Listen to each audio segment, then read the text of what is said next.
Lord. Mayong buntag, beautiful people of God. Wakil pa na we are the beautiful people of God. Mga maaniyak na binuhat sa ito ang buhay na Diyos. Today is the day that the Lord has made. We will rejoice and be glad in it, mga igsoon. This is the day na ito ang ginamula sa Tibok Tuig. Ang ito ang Thanksgiving party. No? I believe that every one of us is waiting for this moment nga mahitabo is because atong pasidunggan, pasalamatan ang Ginoo sa Tibok Tuig na iyang gibuhat sa ato ang mga kinabuhi. Amen ba? Amen. Amen. So manindog ka. Manindog ang tanan. In respect sa Word of God na ako'y basahon, and as I read this, I want everyone to internalize, no? I-internalize na to ang mga pulong sa Ginoo before tamo ato sa mga pag-awit. And if i-flash man na siya din sa screen, you can read it by your eyes. Now, for those na gusto lang maminaw, let us set our hearts, no? Nga maminaw sa pulong sa Ginoo. Ingon ang Salmo 139, Ginoo, gisusi mo ako o nakailaka ka nako. Nahibalo ka kon kanus ako mulingkod o mutindo. Bisan ana ikaw sa halayo, nasayod ka sa tanan kong gihuna-huna. Ginabantayan mo ako sa akong paglakaw o pagpahulay. Nahibalo ka sa tanan kong ginahimo. Ginoo, bisan wala pa ako makasulti, nahibaluan mo ng daan ang akong isulti. Ana ka sa akong palibot o gipanaligdan mo ako sa imong gahom. Ang imong kaalam, labihan gayud ka katingalahan alang kanako. Dili ko kini matugkad. Asa man ako moadto aron makaikyas sa imong espiritu. Makatago ba ako sa imong presensya? Kung musaka ako sa langit, atuwa ka. Kung moadto ako sa dapit sa mga patay, atuwa ka usab. Kung mulupan ako paingon sa sidlakan o mupuyo sa kinalayuan nga dapit sa kasadpan, atuwa ka gihapon dito sa pag-agak o pagtabang kanako. Kung hangyon ko ang kangitngit sa pagtabon kanako o ang kahayag na naglibot kanako nga mahimong gabi. Apan bisan pa wala siya. Apan bisan ang kangitngit dili ngit-ngit alang kanimo ug ang gabi samara kahayag sa adlaw kay ang kangitngit ug ang kahayag managsamara alang kanimo. Nakaila ka kanako ka ikaw ang naghimo kanako, ikaw ang nagaumol kanako gikan sa ikaw ang nagaumol kanako dito sa kaduangkan sa akong inahan. Last na verse, gidayi ko ikaw kay katingalahan gayon ang imong pagkahimo kanako. Katingalahan ang imong mga buhat ug nasayod gayon ako niini. Amen. Nasayran ba nato ang mga katingalahang butang nga gihimo sa Dios? Amen. Praise God. Let's pray. Father God in heaven, we praise you this morning. We worship you, O God, for who you are in our lives. Lord God, salamat kaayo for giving us this opportunity nga madayig, masimba, maawitan ka namo kang nakabuntagon. Wala may tinuha, O Diyos, kang nabundag ko din ikaw ang pasidunggan. O God, ikaw ang mahimaya sa among mga kinabuhi. Pasalamatan ka sa tibok tuig ng imong kaayo sa among kinabuhi. Wala ka nagkulang ka namo, O Diyos. Gisustain mo ang matag usa sa amo.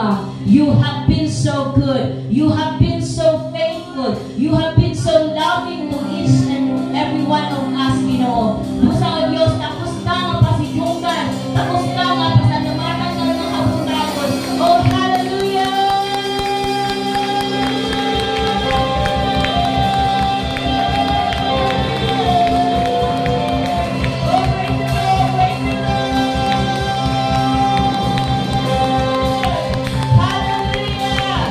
Hallelujah!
lain nga Ginoo. Amen? Hallelujah! Once again, a big clap of praise for our Lord. And our worship of Him this morning. Yes, oh God. In Him, among i-celebrate ang imong kaayos sa among kinabuhi. Among nasakta Ginoo, dili lang kay sa maayo nga sitwasyon ka namo pasalamatan, but even in the midst of difficulties, in the midst of our hardships, na ay mga pain, na ay mga hurts na mo ang naangko na agian karon nga tuig, but still our hearts mo praise of worship diha kanila. Mga igsoon, let us just prepare our heart. This last 2 Sundays of this year, let us give our all in all to our living God. Thank you, Lord God. Thank you, Jesus. You are our Emmanuel.